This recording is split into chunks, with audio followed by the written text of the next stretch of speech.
Hey there, tech enthusiasts. Welcome back to our channel, where we break down complex topics into simple, actionable steps. Today's video is all about how to make Apple Pay without an SSN. If you're living outside the US or just don't have a social security number, don't worry. Apple Pay can still be set up with a few smart workarounds.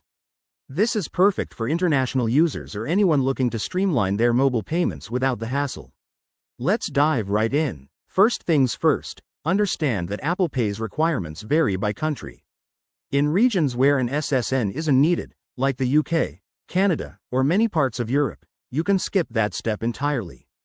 Start by ensuring your device is compatible. You'll need an iPhone with Face ID or Touch ID, or an Apple Watch. Open the Wallet app on your device and make sure you're signed in with your Apple ID. If you don't have one, head to the Settings app and create it quickly. It's free and only takes a minute. Next, add a debit or credit card to your wallet. Tap the plus icon, select your card type, and enter the details manually or use your camera to scan it. Here's the key part. When prompted for verification, Apple might ask for ID depending on your location.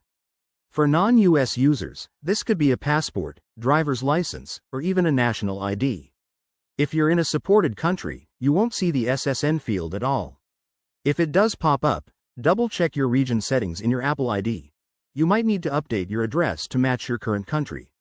One common tip. If you're facing issues, contact your bank's app or website first to enable mobile payments. Some banks have partnerships with Apple that bypass extra verification. Once your card is added, you're good to go. Just double-click the side button on your iPhone to use Apple Pay at stores, online, or for contactless payments. Remember, security is paramount. So always use a strong passcode and enable two-factor authentication on your Apple ID. That's it for today's guide.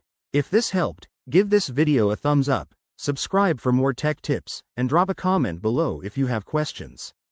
Thanks for watching, and see you in the next one.